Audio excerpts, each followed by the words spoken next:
Ricardo Barros. Jorginho, agora é com vocês. Tenho certeza que as MPs não terão dificuldade para tramitar e, no que for possível, aperfeiçoar. Por melhor que seja o nosso trabalho, é muito bem-vinda. Obviamente, como manda a nossa Constituição, a gente melhorar, aperfeiçoar os nossos projetos aqui. Meus senhores e minhas senhoras, Ministério do Transporte. Alguém se lembra dele? Pode ser que não se lembre dele, mas com toda certeza deve se lembrar a quem pertencia no passado esse ministério, a que tipo de gente, que grupo mandava lá e como essa gente se servia do pessoal que transitava por todo esse Brasil. Fiquei 28 anos dentro da Câmara. É uma história que não queremos mais para nós. Ministério da Infraestrutura. O nosso ministro foi o terceiro que eu analisei o currículo oral, está bem claro. E quando vi o Tarcísio, formado pela Academia Militar das Agulhas Negras, formado pelo Instituto Militar de Engenharia e concursado da Câmara dos Deputados. E o rápido passado nele na Comissão de Viação e Transporte e no DENIT também. Tinha certeza que encontrei a pessoa adequada para esse, até então, complicado ministério. Alguns querem o passado. Eu sempre dirigi meu carro. Sofri muito nas pistas no Brasil. Prezado Vasques, diretor-geral da Polícia Rodoviária Federal. Você mesmo, Vasques. Eu sou bem mais velho que você, mas você viveu muito disso. Você se lembra como era loteada as superintendências das Polícias Rodoviárias Federal. E o que era exigido em troca na ponta da linha desses profissionais. Eu participei, Vasque, no início dos anos 90, quando começou a resgatar a sua classe, os policiais rodoviários federais. Mas o uso da PRF era horrível. Estou falando com gente aqui que sabe o que acontecia. Isso mudou. Hoje nós temos o prazer, como somos parados por alguém da Polícia Rodoviária Federal. Viajei muito naquele percurso ali, Rio de Janeiro, Vila Histórica de Mambucaba. Isso, em grande parte, mudou, e mudou para melhor. Dirigir no Brasil, ainda temos muita coisa a fazer, Tarcísio. Não pode ser um ambiente de tortura, de despreocupação com a sinuosidade da pista para olhar para os barrancos. Você tem um radar fixo ou alguém escondido atrás de uma moita para aplicar uma multa na gente. No nosso governo, diminuímos o número, e em muito, dos radares. Não pode dizer o mesmo no tocante aos radares estaduais. Praticamente inexiste, eu posso garantir, Vasco, que inexiste hoje em dia a figura do policial embaixo da árvore ou atrás da moita, com a pistola ali para multar alguém que ultrapassou a 20% do limite ou 40%. Isso acabou. Porque a Polícia Federal, além de ter um comandante, que é o nosso ministro Anderson da Justiça, tem um diretor-geral que responde por todas as superintendências. Eu não vou perguntar para o Anderson uma coisa que porventura aconteceu de forma equivocada, daí a gente liga para o Vasco e o Vasco fala, não, mas essa indicação desse superintendente aqui não é minha. Eu não respondo por ele. Como era ruim esse país, meu Deus do céu. Eu estou falando só da questão de transporte. Eu não vou falar da Itaipu Binacional do Bento. Teria muito a conversar sobre essas questões. E cada vez que a gente toca fogo, Paulo Guedes, num ninho de rato, não faltam inimigos para mim. É pancada o tempo todo. Por isso que eu falei que foi embroxado. E outras coisas mais. Porque, acredito, se não fosse a força de Deus, já teria desistido. Ou então se entregue aos urubus de sempre. Ricardo Barros, que alegria Itaipu Binacional, com o que saiu, com o que entrou. Tive com o Ratinho no dia de ontem, conversei, bati um papo com ele. Hoje já despachou com o Tarcísio. Vamos chegar, está praticamente resolvida a questão dos pedágios do teu estado, do Paraná. Um assalto à mão armada. Com o trabalho eficiente do Tarcísio, com bom entendimento por parte do governador Ratinho, está praticamente resolvido isso aí. Um pedágio que é um assalto à mão armada. Deixaram chegar a esse ponto. E o contrário, eu só falo do respectivo ministério depois de conversar com o ministro. Batemos o martelo agora, depois de alguns dias de conversa com o Tarcísio. Em todas as novas concessões do Brasil, o motociclista não mais pagará pedágio.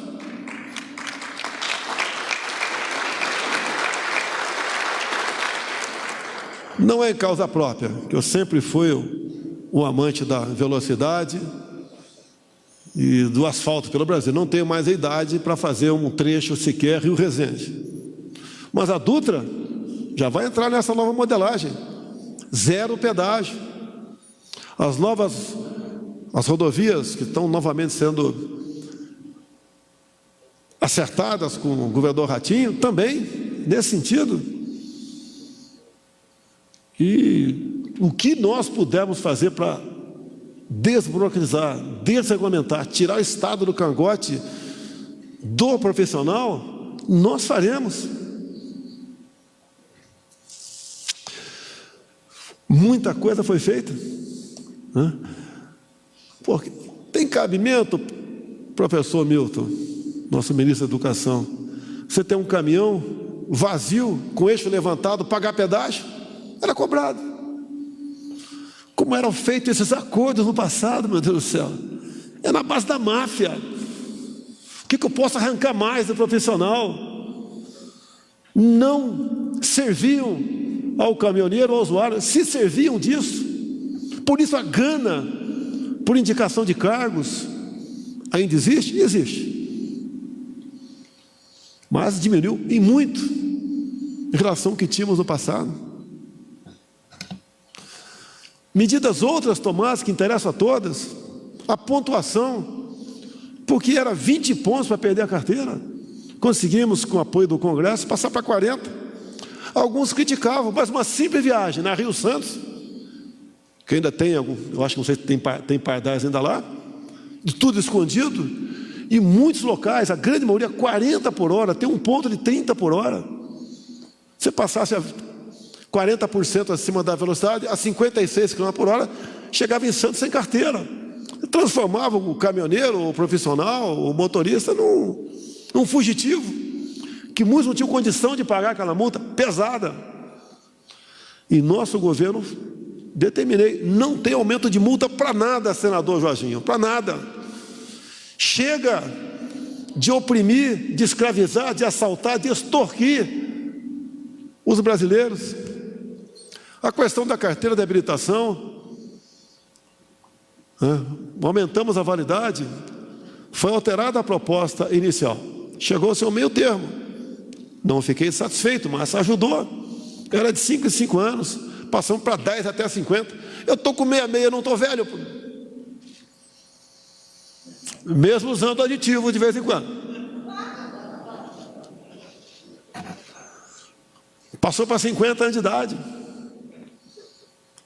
Prezados parlamentares aqui presentes, deputados, senadores, já podemos apresentar um novo projeto esse ano. Vamos conversar, vamos voltar para 60, tentar voltar para 65. Não vai me atingir, porque eu estou com 66. Eu gostaria de passar para 70, mas para não ser acusado, está fazendo uma lei em causa própria, vamos botar os 65. Tentamos resolver a questão das clínicas de saúde. Eu acho que todo mundo aqui tem... Qual é o teu aditivo, Paulo Guedes? Você está dando risada? Qual é o teu aditivo? Já que você está dando risada aí.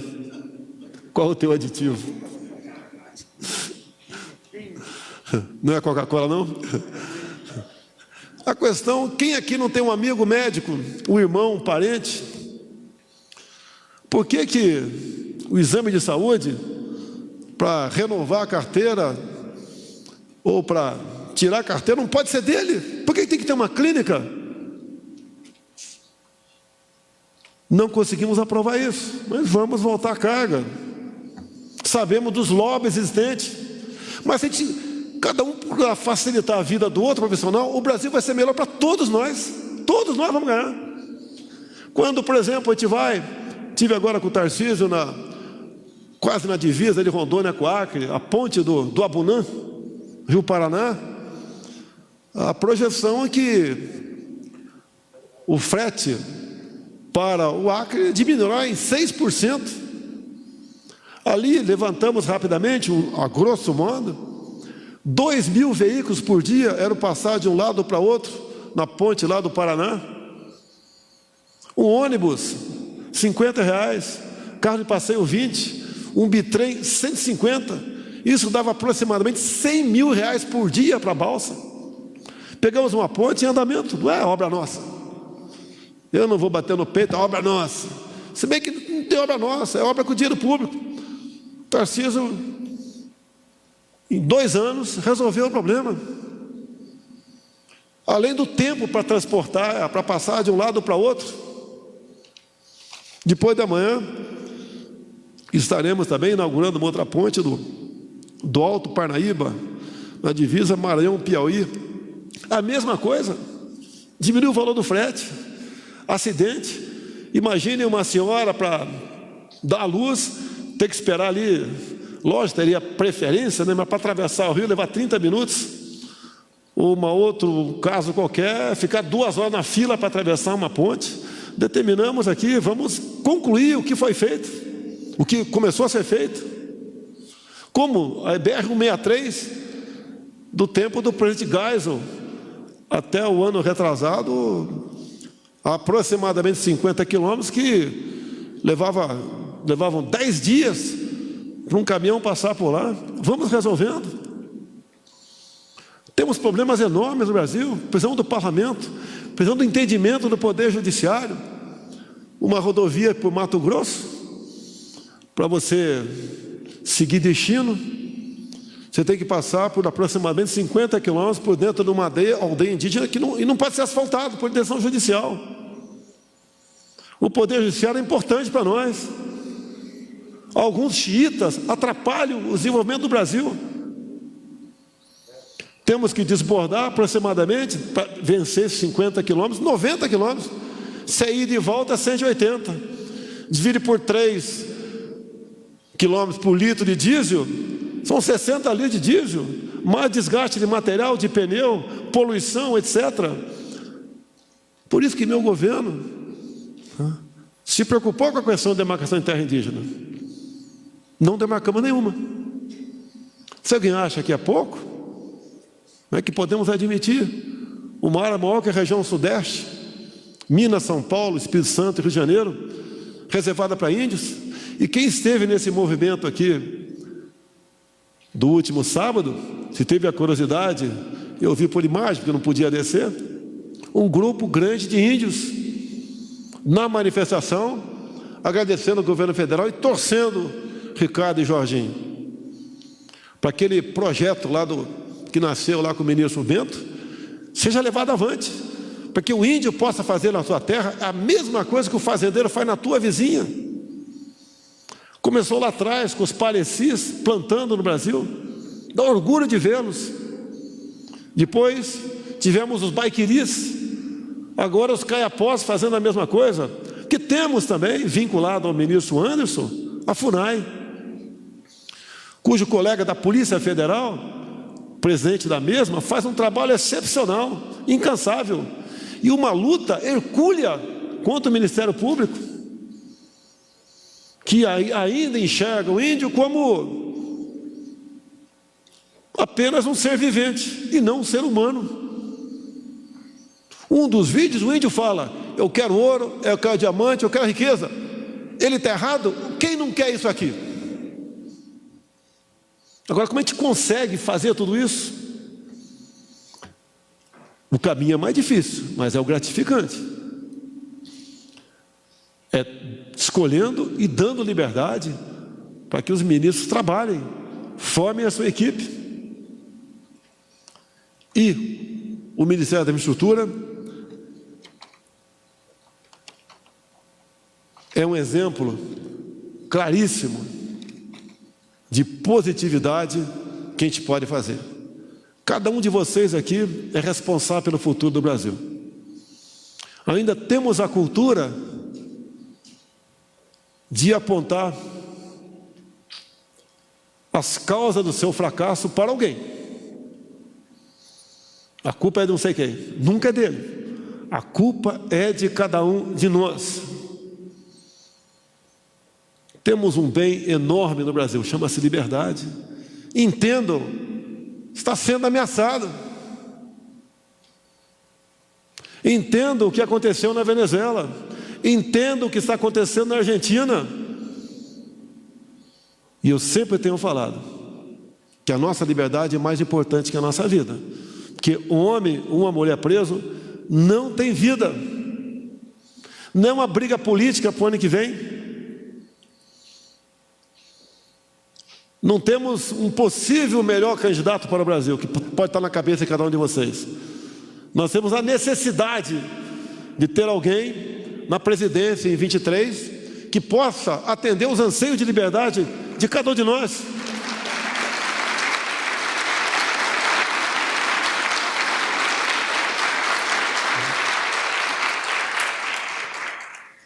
A gente costuma fazer brincadeiras, né? O Papa é brasileiro, o Papa é argentino e Deus é brasileiro. Acredito que isso é uma grande verdade. O que nós já flertamos com o outro lado, e alguns ainda com renda, com cultura, ainda flerta. Temos Deus ao nosso lado. Tenho certeza, como no passado, Ele nos ajudará. Como entendo eu, com todo respeito, o grande prazer que eu tenho de ocupar a cadeira da presidência é saber que, se não fosse eu, quem estaria lá? E onde nós estaríamos hoje em dia? Quem podia imaginar?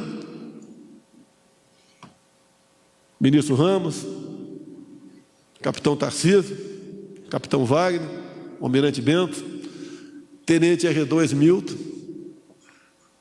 Vocês têm mais algum militar? Jorginho foi militar, Jorginho? Foi soldado? Soldado Jorginho. Que um dia, perante um público de milhares de pessoas, homens de defesa pudessem usar o microfone por algum momento.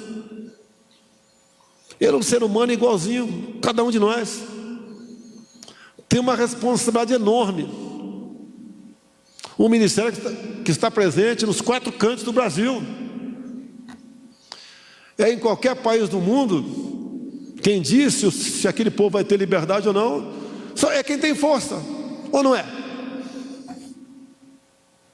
Jamais vou querer endeusá-lo, mas respeitá-lo acima de tudo, até para a iniciativa de nos acompanhar, para mostrar para o povo brasileiro que nós temos alguém que quer a liberdade, não o contrário. As Forças Armadas não é minha, é de cada um de nós. É aquela última que pode dizer realmente para que caminho nós devemos seguir, obviamente, se orientando na vontade popular do povo brasileiro. Meus senhores e minhas senhoras, não queria falar, estou falando até demais. Cumprimentar aqui o Tarcísio, o Sachida, toda essa equipe da economia, do infra, da infraestrutura, que botou aqui na minha mesa para assinarmos aqui medida provisória que agora vai para o nosso parlamento. Pode ter certeza, se não fossem medidas como essa, o Brasil poderia estar numa situação bastante tranquila. Os caminhoneiros, além dos homens do campo, além dos profissionais de saúde, não pararam. E graças a Deus, nós estamos não sobrevivendo, mas vivendo. Muito obrigado a todos.